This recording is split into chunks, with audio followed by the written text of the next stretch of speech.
Praise the Lord. இன்றைய தியானம் கொலோசியர் 1 14 முதல் 21 வரை. குமாரனாகிய அவருக்குள் அவருடைய இரத்தத்தினாலே பாவ மன்னிப்பாகிய மீட்பு நமக்கு உண்டாயிருக்கிறது. அவர் அதரிசனமான தேவனுடைய தற்சுரூபமும் சர்வ சிருஷ்டிக்கும் முந்தின பேருமானவர்.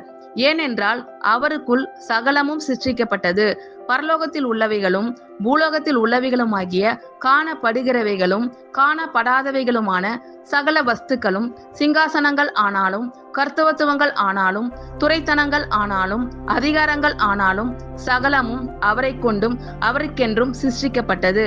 அவர் எல்லாவற்றிற்கும் முந்தினவர். எல்லாம் அவருக்குள் நிலை நிற்கிறது. அவரே சபையாகிய சரீரத்துக்கு தலையானவர். எல்லாவற்றிலும் முதல்வராய் இருக்கும்படி அவரே ஆதியும் மரித்தோரிலிருந்து எழுந்த முதற் பேருமானவர்.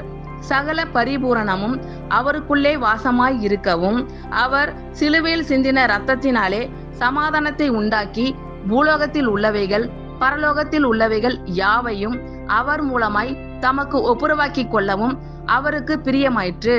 முன்னே அந்நியராயும் துர்க்கிரியைகளினால் மனதிலே சத்துருக்களாயும் இருந்த உங்களையும் பரிசுத்தராகவும் குற்றமற்றவர்களாகவும் கண்டிக்கப்படாதவர்களாகவும் தமக்கு முன் நிறுத்தும்படியாக அவருடைய மாம்ச சரீரத்தில் அடைந்த மரணத்தினாலே இப்பொழுது ஒப்புரவாக்கினார். ஆமேன். கர்த்தர் உங்கள் அனைவரையும் ஆசீர்வதிப்பாராக. God bless you all.